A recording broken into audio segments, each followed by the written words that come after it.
Yes. Okay.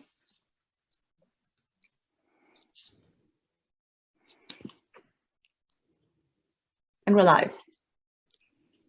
Good evening, everyone, and welcome to episode 3 of Pop the Red Pill, a podcast about reality and everything parental alienation. We are here to lift the veil. We'd like to remind our audience that parental alienation is a brutal and savage form of intimate partner violence, spousal abuse, ex-spousal abuse, using the children as weapons. Our guest tonight is Maryann Petri. She is the author of several books. She hosts a podcast called Slam the Gravel, and Canadian producer James Russell is making a movie based upon Maryann's real life story.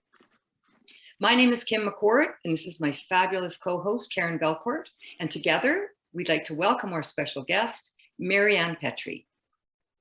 Thank you for having me on. Thanks for joining us, Maryann.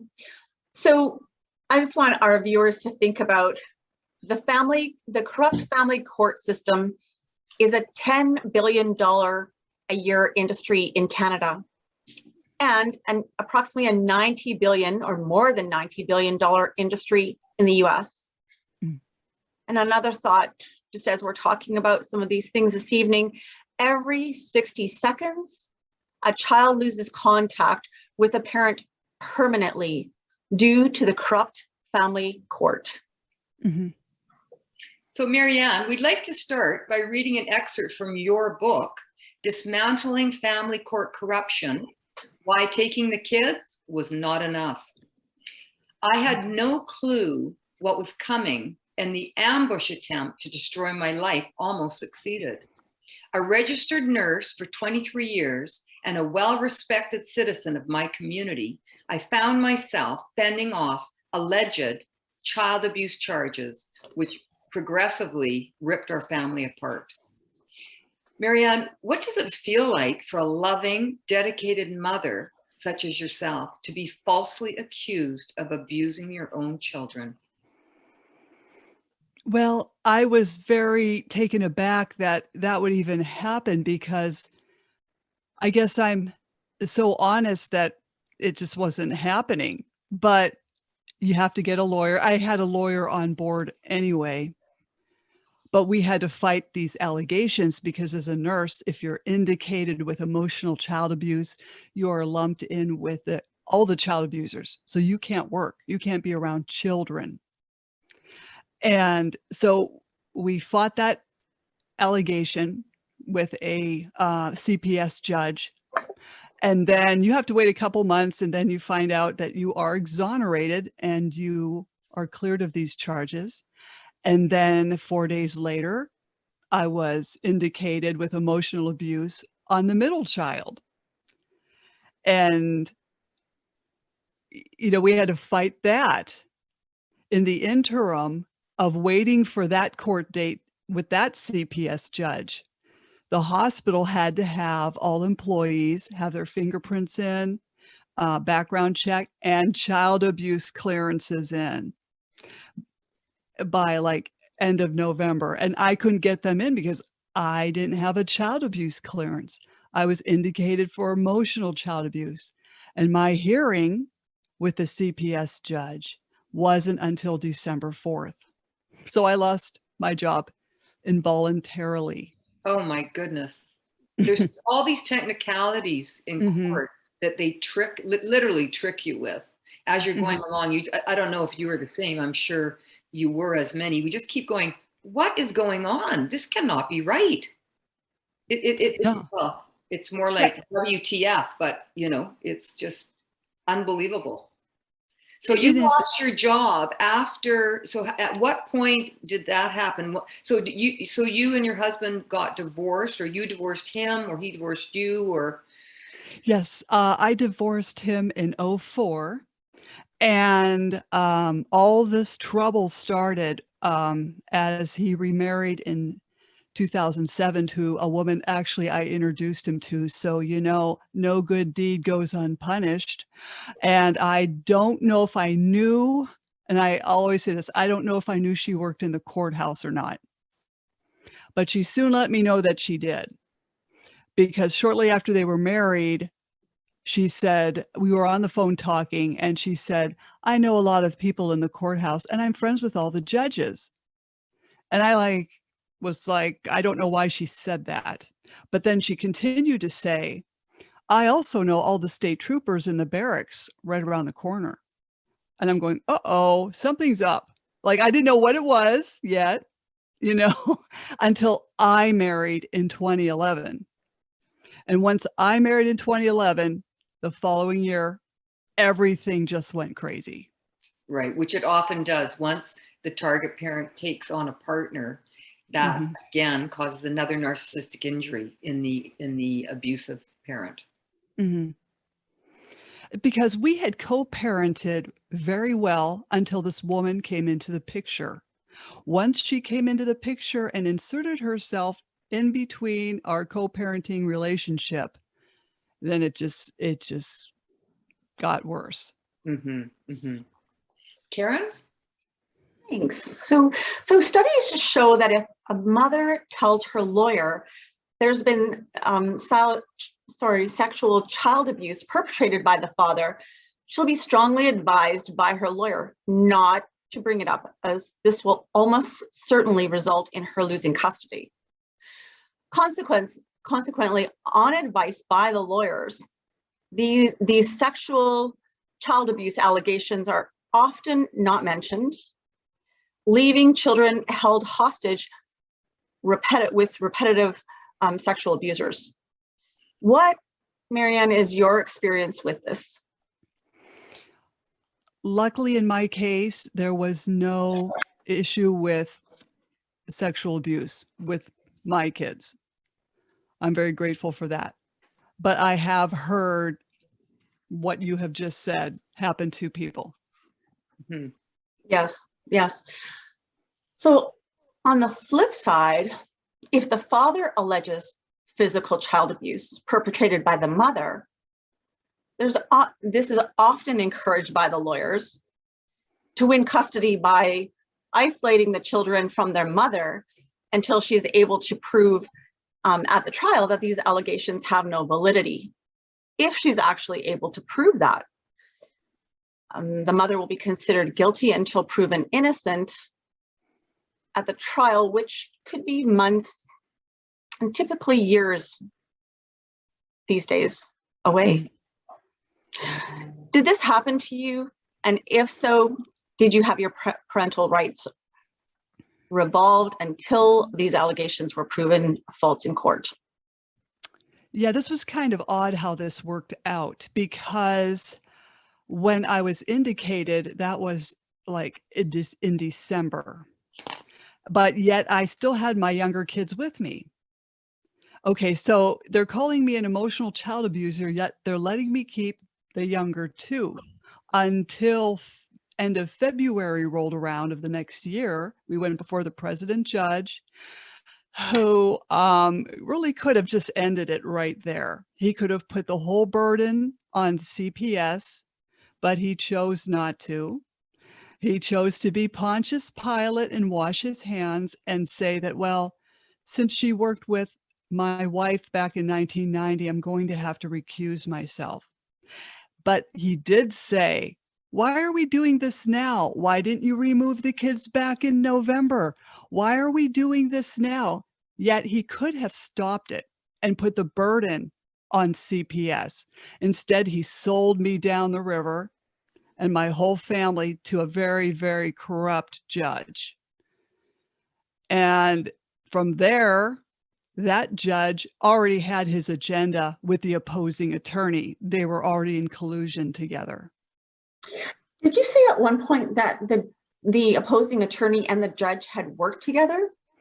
They had worked in a capacity in the courthouse in the DA's department. So they had a relationship.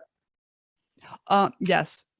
And sorry, I was going to say, so was there anything that you could have done given that there was what appeared a bias? I tried to recuse him. I verbally tried to recuse him, And I also reported him to the AOPC. That really ticked him off. But the case was going to tank anyway, based on the fact that they were in collusion together. So my attorneys knew kind of where this was going to head. It wasn't going to, it was just going to go belly up for me. Yes. Yes. So why not report this judge? Why not call him out? And he said, and this is in the very kind of beginning of the case, he goes, I'm not going to recuse myself. I know this case better than anyone else. I'm thinking, but the case really hasn't started yet. How do you know this case better than anyone else? Wow. Wow. It's who you know, not what you know. Right. And those kind of relationships are all over the family court system. Mm-hmm. So high conflict parents with narcissistic borderline patterns of behavior seem to do anything to win custody, including using the silver bullet. Mm-hmm. Silver bullet is when a parent or child makes false allegations of abuse against the other parent. These parents know that as long as they claim that the other parent is abusing the children, the courts will suspend custody or visitation with the other parent until the claims have been investigated. Even if the accusations are unsubstantiated, just the accusation alone causes skepticism about the other parent. The abusive parent uses the suspended custody time to psychologically abuse the children into aligning with their story, if they haven't already. Abused children are helpless to get away from these abusive situations and will bond with the abusive parent because of fear, not because of love. Maryann, tell us about the silver bullet that was fired at you, and not long after, how you found yourself sitting in prison, incarcerated for committing no crime. Well, I had 2 silver bullets. Of course, I told you about the emotional abuse indication. And then they asked me if I was seeing a counselor, which I had been seeing a counselor for years and years prior due to job stress, working on a heart floor in the emergency room. Yes, there's job stress. And trying to co-parent with someone who is starting to not wanting to co-parent you. You need to see a counselor to deal with people that need to see a counselor. That led to the judge asking me if I was on any medication. Unfortunately, I was too honest. And I said, I'm only on 0.25, and that's like a crumb of Ativan. Right. And he said, well, what's that for? I said, it's just to help me sleep. And suddenly I'm mentally ill. Of course, that's a classic. The mentally ill, she's crazy. Mm-hmm. This is standard. They've been using this against women for literally hundreds of years. Mm-hmm. Right? Right. And you know what? The bottom line is when someone takes your children away, your children have been alienated against you. If you are not having some sort of response and reaction, you wouldn't be normal. You are basically, when your kids get taken away, responding in a normal manner to a very abnormal situation. Mm-hmm. If there was no reaction, then there would be some very serious problems. Then you would be crazy, right? So right. It's also very counterintuitive. Mm-hmm. And go ahead, Maryann. Go ahead. Oh, well, the thing is, they say if a woman cries in the courtroom, she'll lose her kids because that will show she's crazy.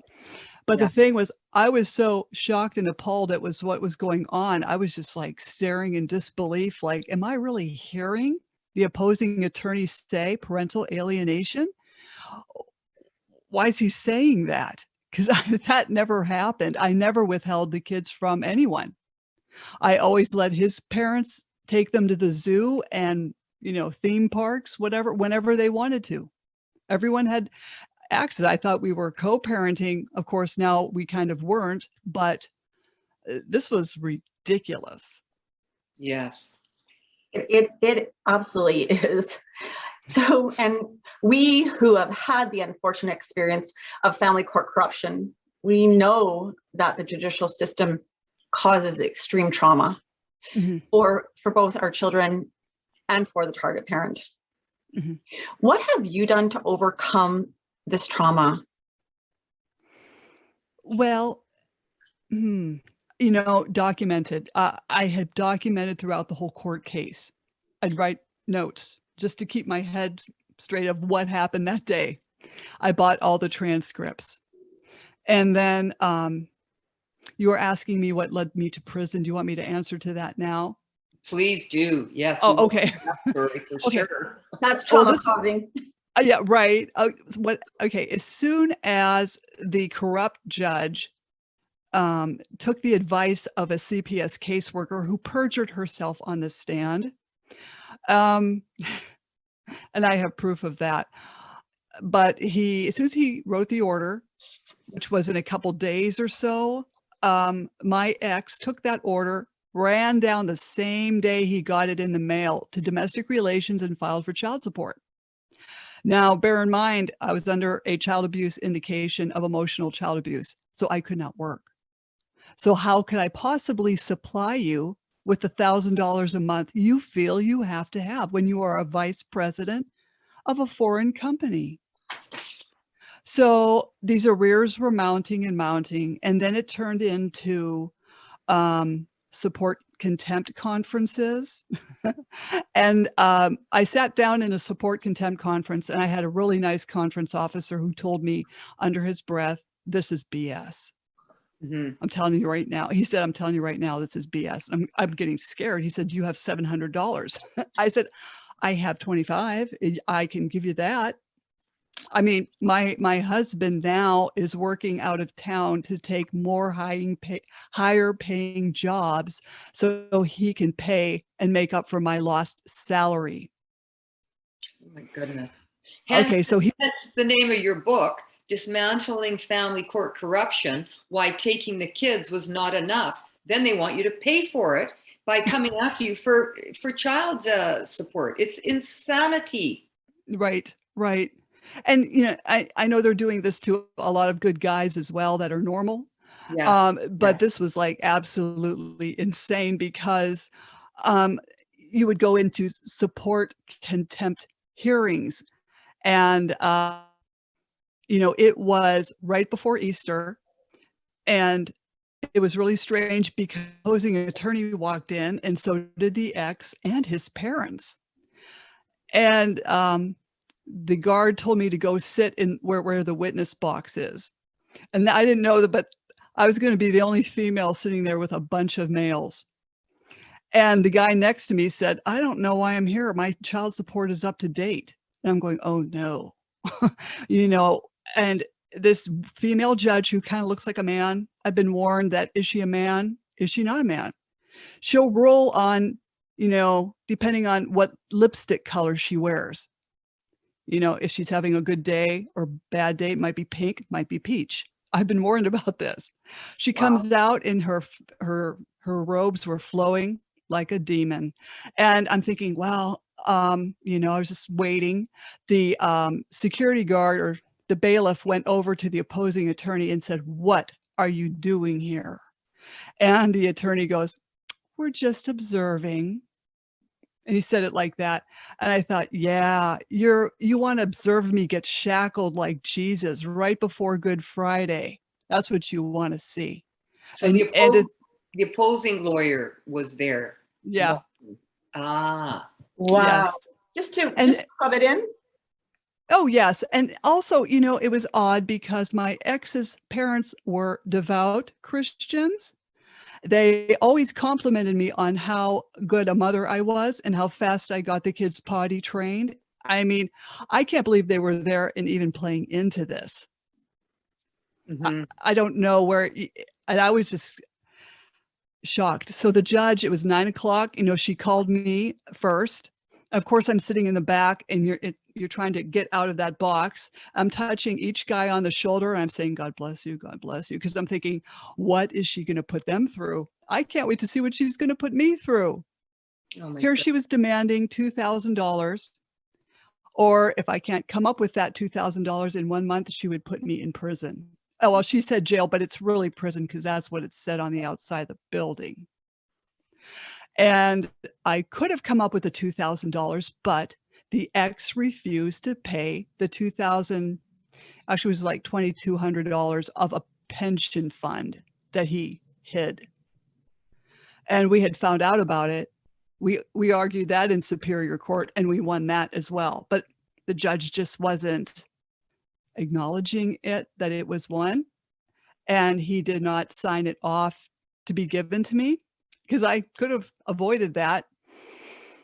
But I told my parents, I said, I'm going to show this judge, I'm going to stay in there for 2 months. I'll show her.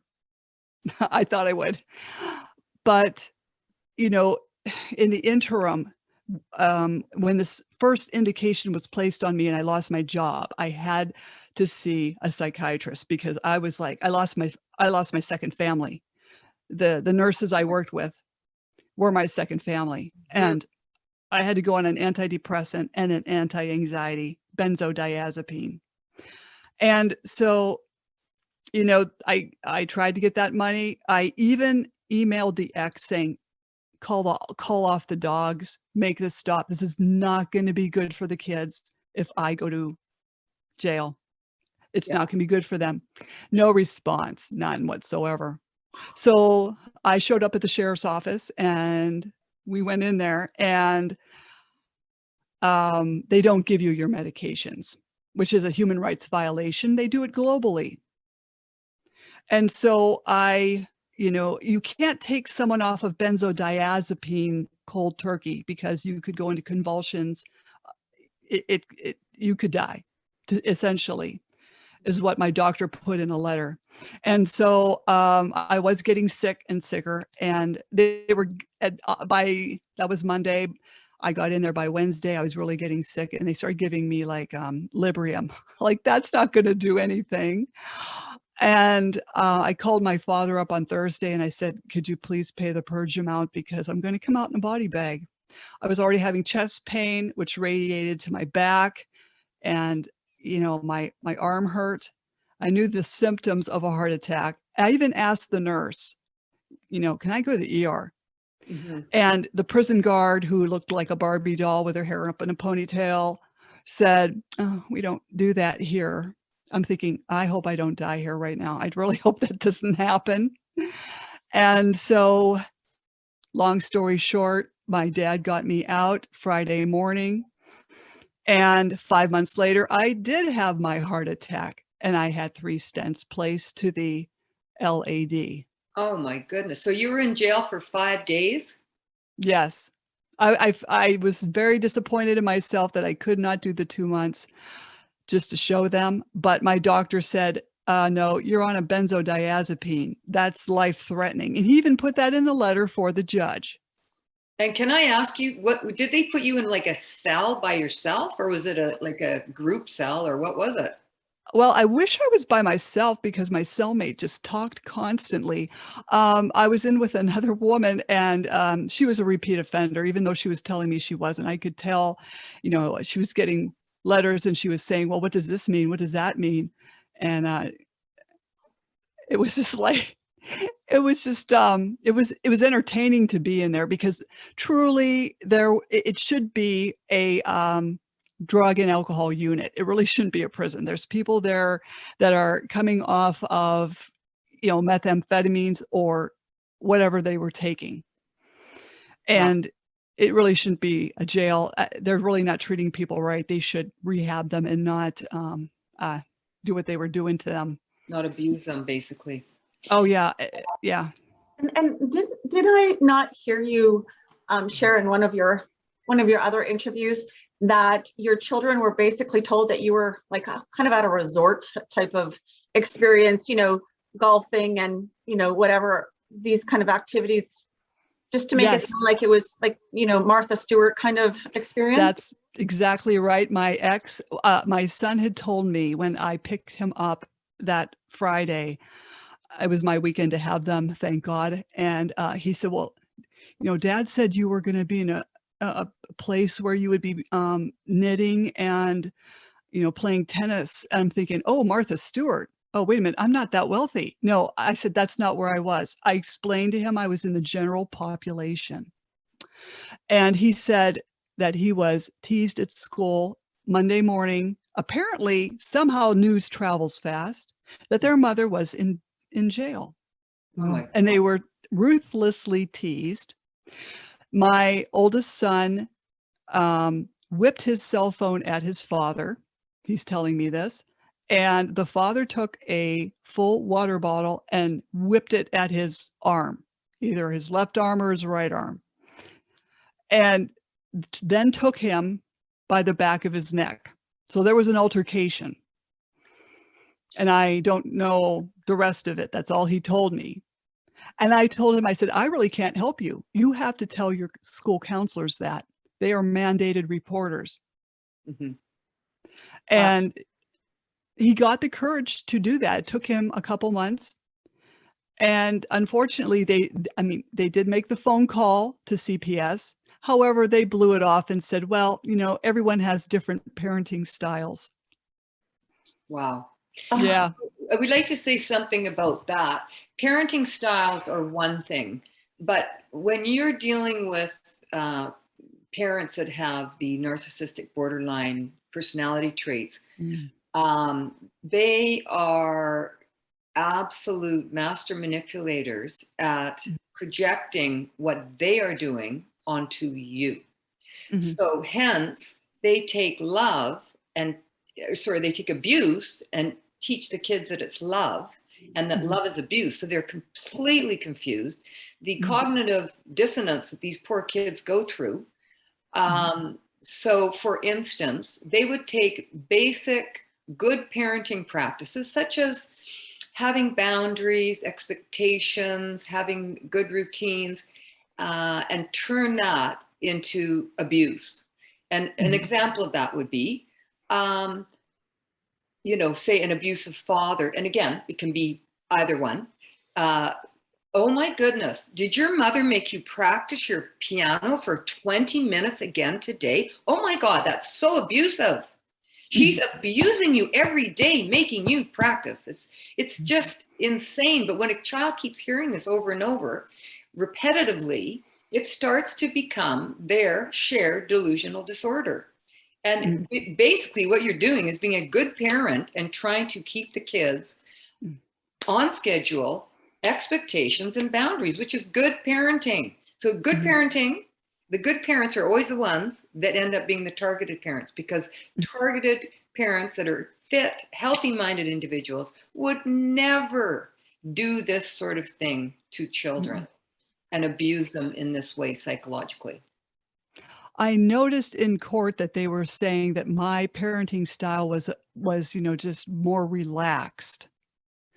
I didn't have to fight with the kids about, could you go mow the lawn? I would just say, hey, can one of you mow the lawn? And they would be fighting over the lawnmower because it had cruise control. Okay, so I didn't have to, there was really, other than disciplining, I would yell at them for taking the Lord's name in vain, but that's really about it. They were always prompt. They were always, and I was getting them jobs with the neighbors, raking the lawns. They had a good work ethic. And what the judge did do, which is very odd, because I was under the second indication. That's when he let me have the kids every other weekend unsupervised. That's when the opposing side, and it was a whole entourage of the ex, his wife, her mother, her sisters, and whoever else, they just started screaming their heads off. And my attorney said, let's just wait until they're gone down the hall before we leave. Right. Because you were getting some parenting time finally, and it was starting to be somewhat normal in that you were getting to at least see your kids. Not that it's normal to only see them, 1 day per week. It was somewhat normal. He had been withholding them and ignoring visitation orders from June up until August. So I really didn't see my parents, and I didn't see the kids. Again, I said my husband was traveling. He was out of town a lot. We would talk on the phone every day, but we didn't get to see the kids. We were supposedly allowed to see them. We'd go over to the house to pick them up. The lights are on. No one's home. We'd go to the state police to fill out a report that he's not following judge's orders. And they said, well, there's nothing we can do. because you're already involved in a court case. And, the judge, there's no judicial accountability. He did not hold anyone accountable. He didn't do his job. So you had a court order and they basically did not uphold the court order. No. Now, No. I don't know what the numbers are. You might for the US and Canada, but I do know the numbers in the UK. And this is actually kind of shocking, but this is why the system is in such a mess. Only 1% of court orders are ever actually Upheld. Upheld. Thank you for the word. Yes, upheld. 1%. So after you spend all this money and they put you through all this trauma and judicial abuse to get this court order, only 1% of the court orders are withheld. This is again criminal.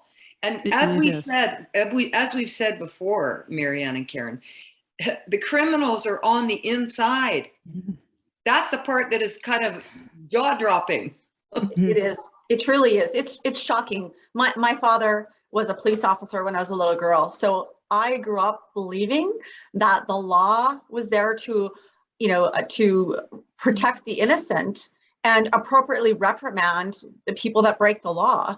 Well, going into the court system, I found it was completely the opposite. They support the criminals and they help them and they break the law in support of the criminals and to the detriment of the children knowingly. So it's completely counterintuitive to anything that we know, which is trauma inducing as well to the children and to the targeted parents. In fact, the criminals get to see their children, but when a parent goes through family court and the child is turned against them, to hate them and fear them, it just doesn't make sense. Well, we see this over and over where the abusive parent or the personality disordered parent is the one that gets custody of the kids. And the healthy-minded, fit parent completely gets alienated from their own children. So no wonder our world's in such a mess. Look at all these kids and the depression and the anxiety. Kids need their mothers and kids need their fathers if they are not of a personality disordered style. So, it's very basic. It's very basic. Kids are 50% their mother, 50% their father. You cannot take 50% of that child away from them. It's like cutting off 50% of the roots of a tree. The tree will fall over when the wind starts to blow. Well, thank you, Maryann. That's it for Pop the Red Pill today. We'd like to thank our special guest, Maryann Petri. And please keep us posted, Maryann, about the movie that's being made in Canada based on your story.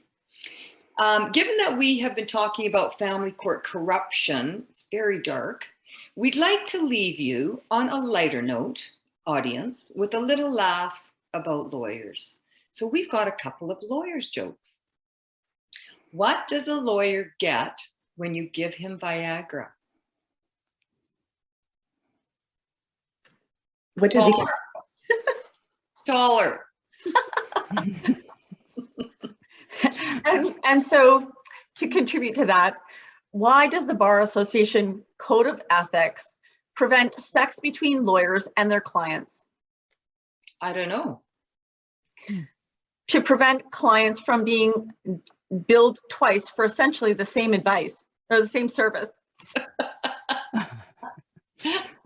That's great. Thank you again so much for joining us today, Maryann. Thank you and good night. Thank you.